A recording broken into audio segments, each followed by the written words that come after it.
Irmãos, quero convidá-los para abrir mais uma vez a palavra de Deus no livro de Apocalipse, capítulo 2, e mais uma vez ler o texto do versículo 12 ao 17. Um dos métodos mais eficazes, ou dos mais eficazes, é o método da repetição. Então nós já lemos esse texto hoje e vamos ler novamente. Versículo 12 diz assim: Ao anjo da igreja em Pérgamo escreve: Estas coisas diz aquele que tem a espada afiada de 2 gumes. Conheço o lugar em que habitas, onde está o trono de Satanás, e que conservas o meu nome e não negaste a minha fé, ainda nos dias de Antipas, minha testemunha, meu fiel, o qual foi morto entre vós, onde Satanás habita. Tenho, todavia, contra ti algumas coisas, pois eis que tens aí os que sustentam a doutrina de Balaão, o qual ensina a Balaque a armar ciladas diante dos filhos de Israel para comerem coisas sacrificadas aos ídolos e praticarem a prostituição. Outro sim, também tu tens os que da mesma forma sustentam a doutrina dos nicolaítas. Portanto, arrepende-te e, se não, venho a ti sem demora. Contra eles pelejarei com a espada da minha boca. Quem tem ouvidos, ouça o que o Espírito diz às igrejas. Ao vencedor, dar-lhe-ei do maná escondido, bem como lhe darei uma pedrinha branca, e sobre essa pedrinha escrito um novo nome, o qual ninguém conhece, exceto aquele que o recebe. Assim diz a palavra de Deus. Vamos orar? Pai Santo, obrigado pela Tua palavra, e agora nos instrui por meio dela nesta noite, para que estejamos atentos aos ensinamentos que o Senhor traz para a igreja do presente, por meio da instrução dada pelo apóstolo João à igreja do passado, a igreja de Pérgamo, e que uma igreja tão distante de nós, mas ao mesmo tempo uma realidade que ela vivenciou tão semelhante à realidade presente. Que o Senhor então seja misericordioso e nos exorte, nos leve a mudarmos conforme o Senhor exortou aquela igreja. Em nome de Jesus, assim pedimos, rogando a Tua graça para comunicarmos exclusivamente a Tua palavra. Em nome de Jesus, amém.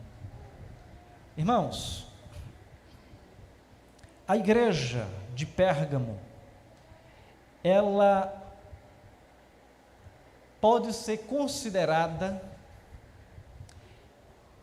como se fosse um chamado de Jesus para a igreja também do presente século. Ou seja, em outras palavras, aquilo que ela vivenciou é muito semelhante àquilo que a igreja do presente século também vive. Essa carta é endereçada àqueles queridos irmãos, mas também endereçada à sua pessoa, à minha pessoa, a todos nós. Não é uma mensagem para uma mera expectação, ou seja, eu apenas apreciá-la. É uma mensagem direcionada a nós para que apliquemos a nossa vida. E, à medida que examinamos o que Jesus falou para a igreja de Pérgamo, compete-nos sondar também o nosso próprio coração. E o perigo que estava envolvendo a igreja de Pérgamo era então uma linha divisória entre a verdade e a heresia. Alguns comentaristas dizem que ali o ponto da discórdia na igreja não era necessariamente entre o bem e o mal, e sim entre a verdade e o erro.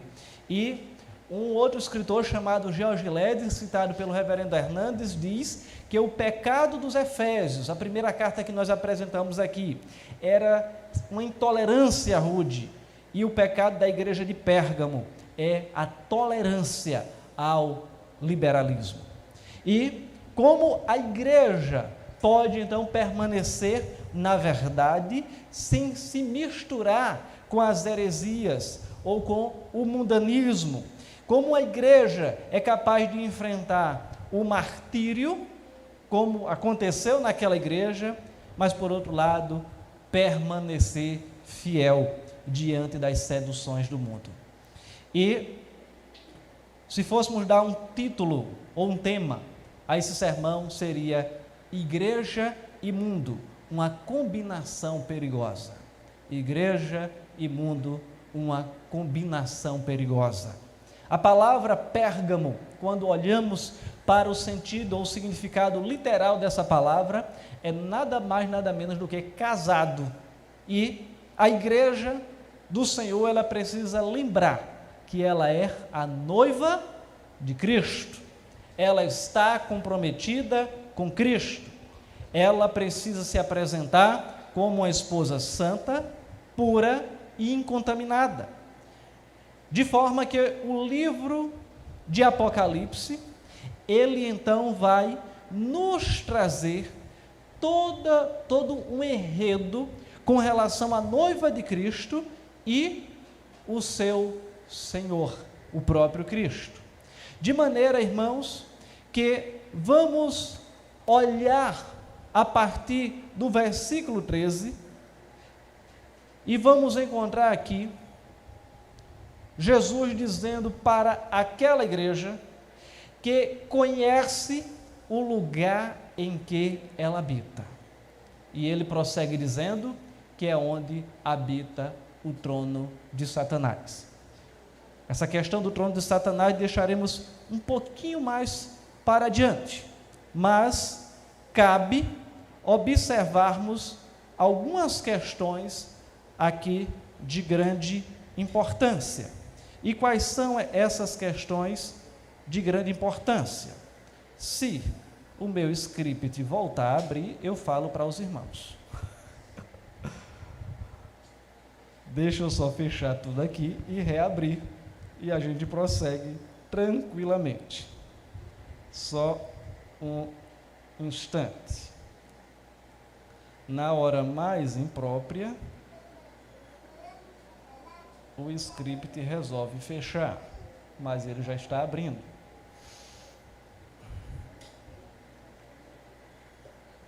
Pronto, já retomamos. E então o que é que diz? Em primeiro lugar, Jesus conhece aquela igreja porque ele vê uma igreja instalada, conforme ele diz, isso será detalhado daqui a pouco, é uma igreja instalada no meio do acampamento de Satanás. Pérgamo era uma cidade com um passado glorioso. Historicamente, era a cidade mais importante da Ásia. Historicamente, era a cidade mais importante da Ásia. Só que ela, por ser essa cidade gloriosa, ela acabou então se tornando o centro das atenções. De maneira, irmãos, que por conta disso, ela passou a ser também um centro de adoração ao próprio imperador. Mas aquela cidade, ela também era um importante centro cultural. E como centro cultural, ela superava a cidade de Esmirna, e ela se orgulhava de ter a segunda maior biblioteca da história ali daquela época, só perdia para a de Alexandria. Ela também era uma cidade que era o centro do paganismo religioso. Era uma cidade que tinha o chamado Grande Panteão. E o que é isso? É um local de adoração, onde tinha ali vários deuses. Lembram daquele episódio de Paulo lá em Atenas? Que ele chega lá em Atenas, na Grécia, e diz, ele primeiro fica indignado por aquela situação, a idolatria da cidade, e ele simplesmente chega e diz, começa a discursar para aqueles cidadãos, e diz, vocês são deveras religiosos, Andando pela cidade, eu vi que vocês têm um altar para adoração a vários deuses, mas eu vi também que vocês têm um altar ao Deus desconhecido. Ou seja, é uma cidade extremamente idólatra. Tinha um altar para cada um dos deuses pagãos daquela época. De maneira, irmãos, que Pérgamo também não era diferente. Pérgamo, ela tinha esse problema religioso. Era um centro de idolatria. E esse era um problema também que ela tinha. E, inclusive, as curas que ali eram efetuadas eram atribuídas a um deus salvador chamado Esculápio. Esculápio era o deus da cura e ele era representado, sabe pelo quê? Por uma serpente enrolada numa haste. E hoje qual é o símbolo no ramo da saúde que nós temos? Esse símbolo? A medicina. Então, esse símbolo está relacionado com o chamado Deus da cura lá de Pérgamo, chamado Esculápio, de forma que é tido como uma haste de espício, e é uma ligação direta com essa crença do passado. De maneira, irmãos, que nós vamos perceber como a crença e o estudo científico estavam interligados. Mas além disso, aquela cidade, ela era o centro asiático do culto ao imperador. O culto ao imperador era um elemento unificador para a diversidade cultural e política do império. De maneira que foi construído naquela cidade o primeiro templo ao imperador Augusto, que tornou-se com tanto destaque que as pessoas tinham uma devoção maior ao imperador do que ao próprio Cristo. Ou seja, se tornou então um anticristo naquela cidade. Lembrando que, no contexto romano, tinha a liberdade religiosa. Os seus cidadãos poderiam adorar qualquer Deus, desde que primeiro adorasse ao imperador. Então o imperador precisaria ter a primazia na adoração, no reconhecimento, no seu senhorio. E desta maneira vamos então perceber todo esse enredo, todo esse contexto que aquela cidade estava envolvida. E quando se trata do trono de Satanás ali instituído, na verdade não seria necessariamente um altar, um lugar, mas decorrente de tudo isso está relacionado a um sistema maligno que permeava aquela cidade, de forma que chegaram ali a perseguir e matar de maneira cruel, inclusive o pastor dessa igreja, como será detalhado adiante. E assim, irmãos, vamos então perceber que aquela cidade então era um local onde predominava a cegueira espiritual, onde estava ali florescendo o misticismo, onde se propagava o paganismo e a mentira religiosa, além da adoração ao imperador, que não era Deus e recebia a devida adoração.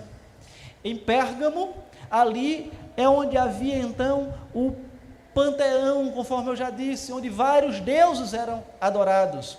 E quando se tem a adoração aos vários deuses, isso é um atentado contra o Criador. Em Pérgamo, as pessoas buscavam a cura através do poder da serpente, ou seja, do deus Esculápio. E isso atentava contra o poder do Espírito Santo, de onde vem todo o poder. Em Pérgamo, estava ali, conforme já dito e repito, o culto ao imperador, onde as pessoas queimavam incenso e adoravam ele como Senhor. E isso conspira contra o Senhor Todo-Poderoso, o Rei dos Reis e Senhor dos Senhores.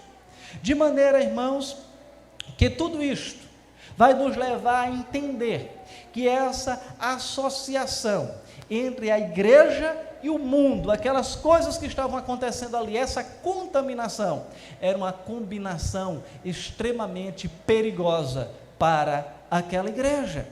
Mas Cristo olha para aquela igreja e vê ali uma igreja com várias faces, uma igreja em que tem vários aspectos, alguns positivos e outros negativos, de maneira que ele destaca 4 aspectos desta igreja. E o primeiro é que ele faz um elogio. Ele encontra aquela igreja agindo com fidelidade em alguns aspectos, ou pelo menos alguns irmãos. É quando você olha para o versículo 13, acompanhe comigo aí o texto, mantenha a sua Bíblia aberta, e ele diz: conheço o lugar em que habitas, onde está o trono de Satanás, e que conservas o meu nome, e não negaste a minha fé, ainda nos dias de Antipas, minha testemunha fiel, o qual foi morto entre vós, onde Satanás habita. Primeira parte, ele diz o quê? Que é isso que nós relatamos até agora: eu conheço onde vocês estão. Mas a segunda parte, ele começa então a dizer: eu sei, eu conheço vocês, eu não conheço só onde vocês estão, mas eu conheço vocês, eu sei o que vocês fazem. E quando olhamos para esse elogio do Senhor, Cristo vê ali uma igreja capaz de enfrentar a morte por causa dele.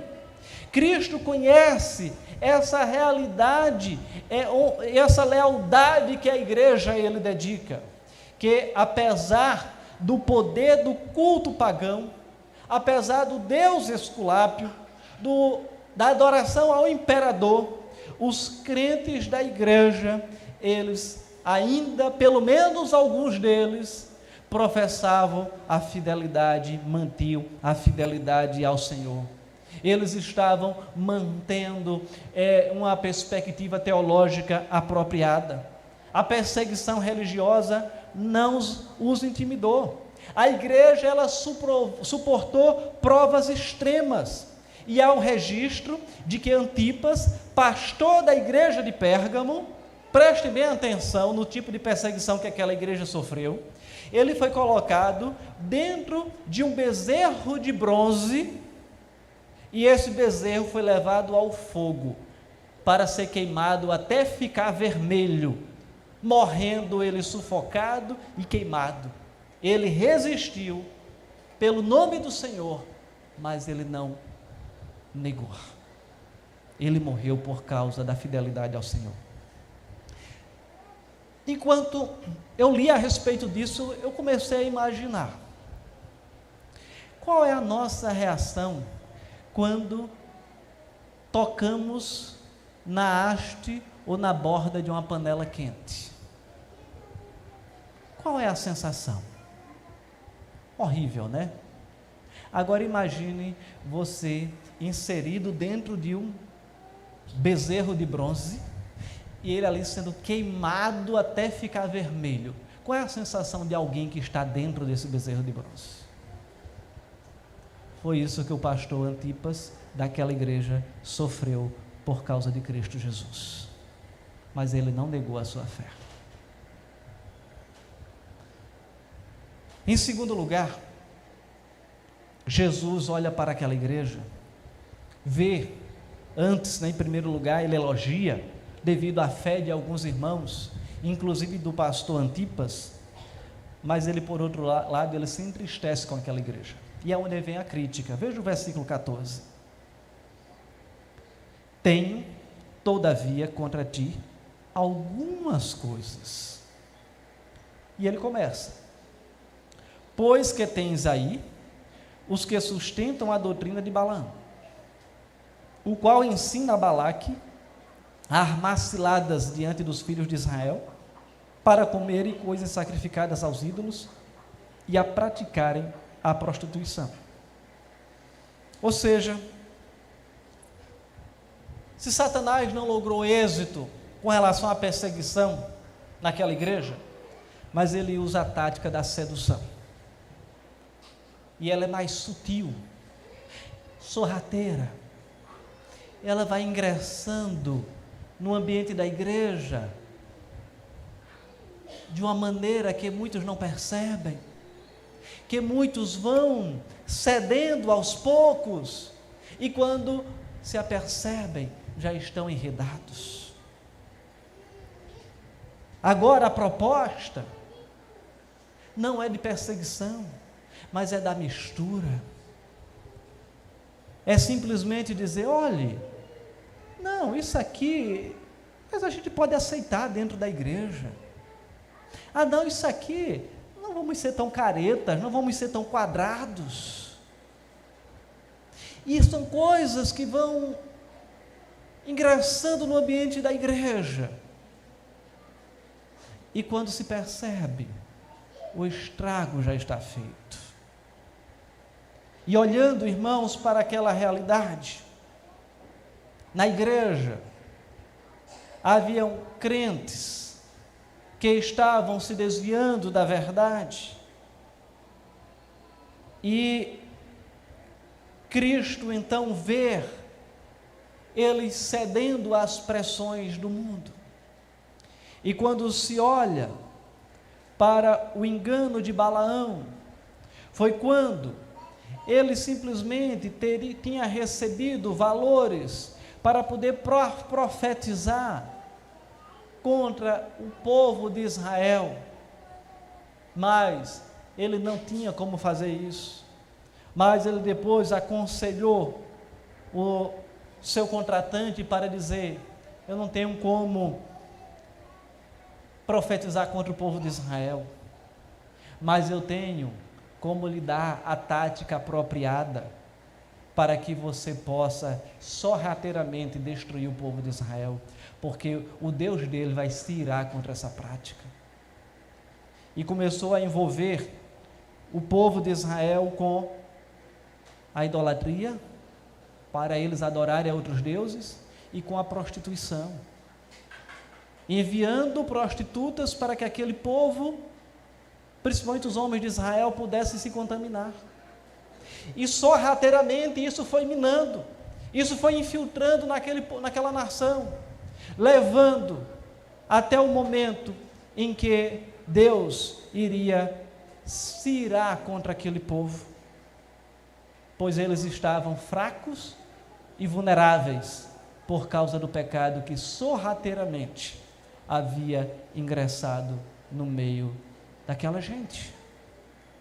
E quantas vezes, irmãos, nós também estamos hoje nos assemelhando ao mundo, a nossa vida tem nos assemelhado ao mundo, aquilo que o mundo faz, nós estamos querendo imitar, até conhecendo a palavra de Deus, mas sabendo o que ela diz, o que é certo e o que é errado, mas a gente vai e quer fazer o que é errado. E o Espírito Santo nos alerta, o Espírito Santo diz isso é errado, mas a gente vai e insiste e pratica. Então, sabe quando isso acontece? É que nós estamos cedendo às seduções, às tentações, e nos assemelhando aos nicolaítas, ou melhor, a doutrina de Balaão, que é cedendo às enganações do nosso tempo, enquanto aquele povo estava cedendo às enganações do seu tempo. E quando olhamos para essa realidade, o Senhor disse que estava vendo, conhecia e tinha contra ele essa realidade dos que sustentavam a doutrina de Balaão, o qual ensinava a Balaque a armar ciladas diante dos filhos de Israel, para comerem coisas sacrificadas aos ídolos e a praticarem a prostituição. E talvez as ciladas que são armadas contra nós não estejam relacionados a esses pecados de maneira específica, mas talvez tantos outros, e nós acabemos por sucumbir, até sem perceber, ou por ceder aos desejos da nossa carne. Então é necessário estar atento àquilo que o Senhor nos ensina, e buscarmos aplicar o que a palavra do Senhor nos instrui. Mas o Senhor não para aí, ele prossegue no versículo 15 e diz: outro sim, também tu tens os que da mesma forma sustentam a doutrina dos nicolaítas. Ou seja, Estes eram aqueles que conheciam, mas não praticavam ou distorciam a palavra de Deus. Em que sentido? É até um ensinamento que Paulo combate quando escreve aos Romanos. É como se eles dissessem: nós vamos pecar mais para a graça ser mais abundante. Jesus, então, ele se manifestou gracioso por causa do meu pecado. Diz então, quanto mais pecado, mais graça na minha vida.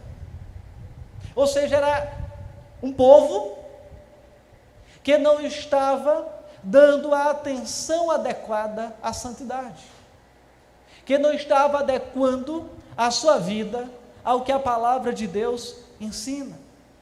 E na verdade estava distorcendo, dizendo que a palavra de Deus dizia algo, quando na verdade ela diz outra totalmente diferente, interpretando ao seu bel prazer.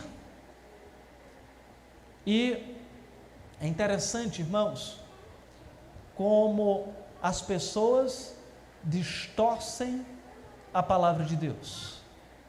É quando você vê determinadas pessoas mudarem muitas vezes da água para o vinho e acharem que a palavra de Deus mudou também. Hoje mesmo eu recebi um print de uma postagem em que um professor meu de muito tempo lá, da época do seminário, ele hoje celebrou um casamento homoafetivo. De maneira que nós vamos então perceber como as pessoas mudam e acham que a palavra de Deus também mudou. E assim, irmãos, nós precisamos olhar para a palavra de Deus e entender que ela não muda. Nós podemos até mudar, mas ela não muda. Ela permanece fiel. Nós podemos até ser infiéis, mas precisamos voltar à palavra de Deus e entender que ela é fiel.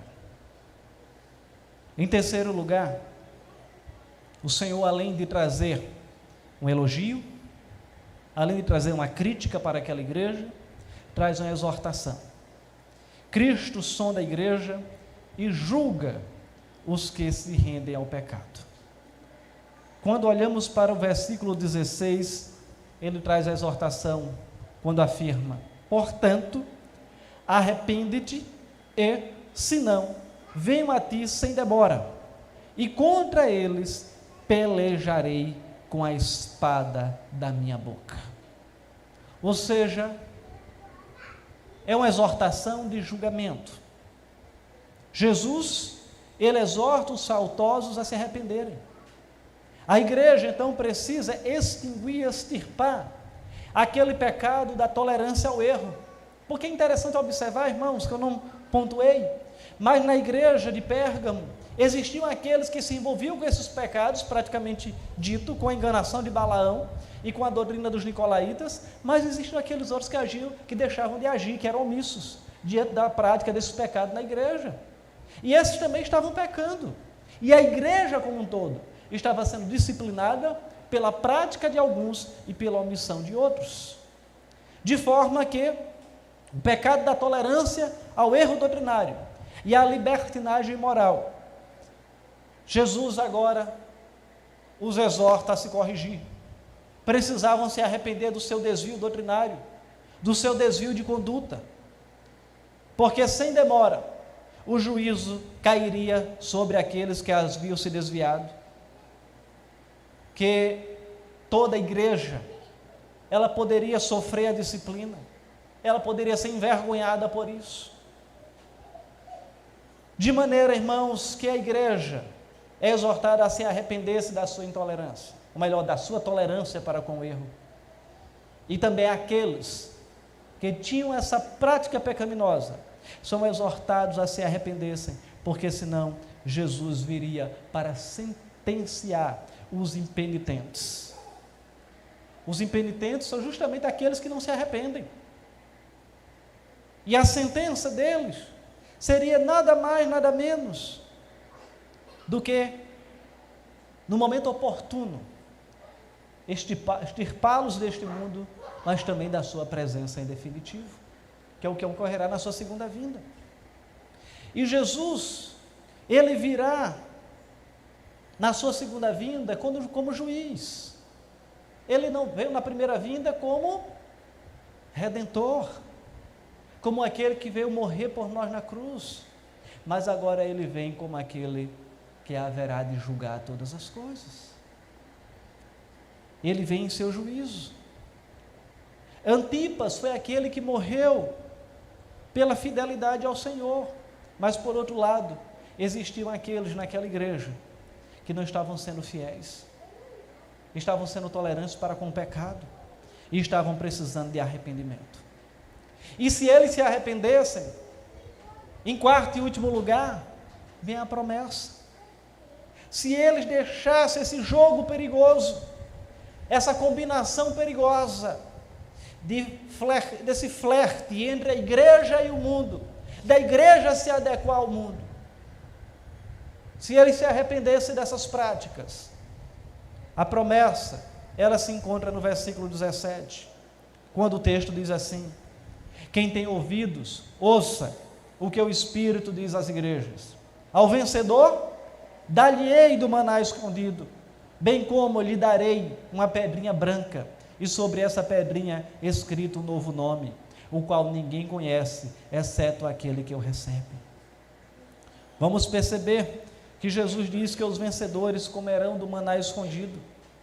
Quando olhamos para a história de Israel, no deserto, Deus mandou o maná, e quando cessou o maná, foi guardado na arca e depois no templo uma amostra daquilo que o Senhor tinha mandado como provisão para aquele povo.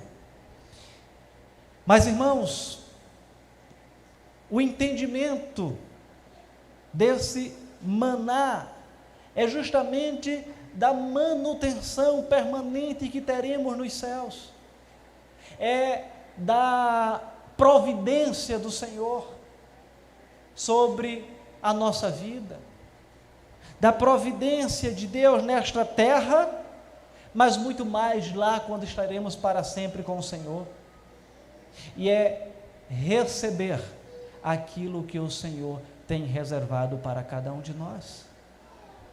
O maná era um alimento providenciado pelo próprio Deus, e os crentes agora participarão da providência de Deus no novo céu e na nova terra.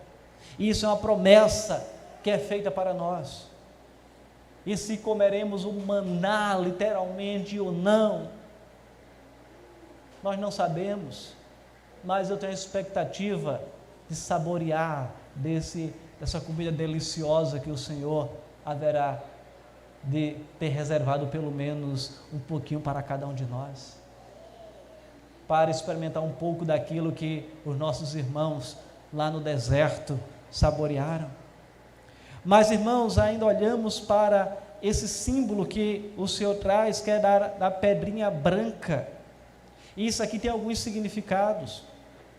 Era uma espécie também de ingresso, de entrada para um banquete naquele contexto, e assim a admissão, paralelamente ou simbolicamente, é como se aquele que tem Cristo como seu Senhor e Salvador, ele recebe então esse ingresso, esse acesso ao reino dos céus. Também era usada nos tribunais para um veredito dos jurados. Uma quantidade maior de pedrinhas brancas, o réu era absolvido, e uma quantidade maior de pedrinhas pretas, o réu era condenado.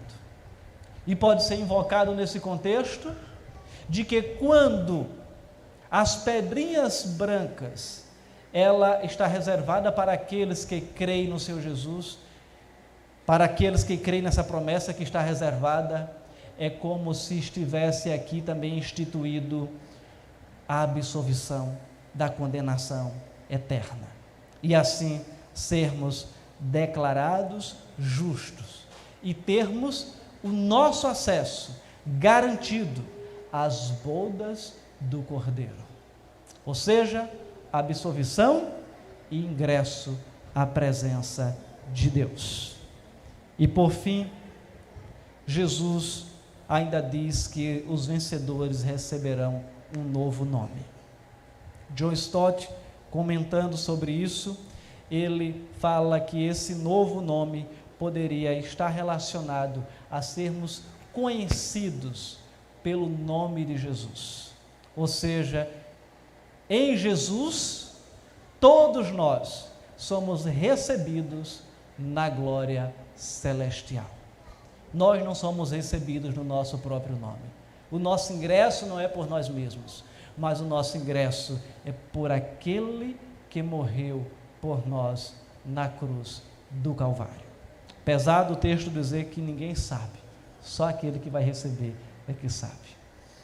E assim, irmãos, nós somos desafiados a avaliarmos a nossa vida e pensarmos no contexto em que a gente vive hoje. Um contexto envolto também na idolatria, um contexto envolvido com a imoralidade, um contexto envolvido com a corrupção e um contexto envolvido com a perversidão, com a distorção dos fatos, com a inversão dos valores, onde o certo é errado e o errado é certo, onde aquilo que a Bíblia coloca como certo, que a gente tem como um valor absoluto, se levantam os mais diversos movimentos para dizer, não, isso está errado, onde se levantam até pastores para dizer que a Bíblia precisa ser atualizada, onde já tem a Bíblia sendo atualizada, e a gente precisa ter cuidado inclusive com a Bíblia que a gente compra, para não comprar uma Bíblia herética, uma Bíblia envolta em heresias, porque ela distorce a palavra de Deus. Além disso, irmãos, precisamos entender que dentro desse contexto, somos desafiados a perceber que Deus está olhando para tudo isso. Deus não está omisso, Ele está vendo tudo isso que acontece nesse mundo, como Ele estava vendo no contexto da igreja de Pérgamo, e Ele cita que conhecia tudo que ali estava acontecendo. E Ele olha para aquela igreja e diz, eu tenho um elogio para você, porque você é uma igreja fiel, ou pelo menos alguns deles eram fiéis. Mas por outro lado Ele olha, mas eu tenho contudo, todavia, entretanto, contra você, porque tem os que praticam e os que toleram o engano de Balaão e a doutrina dos nicolaítas. Ou seja, o mundo tinha entrado naquela igreja e estava sendo tolerado. Será que o mundo tem entrado no nosso coração, irmãos? Qual tem sido a nossa postura diante daquilo que a Bíblia diz e diante daquilo que nós temos feito? Está em consonância ou está em divergência? A nossa conduta, ela se alinha com o que a Bíblia nos ensina ou ela diverge do que ela ensina? Se divergir, vem a exortação, arrependa-te. Se arrependa, e vindo o arrependimento vem a promessa.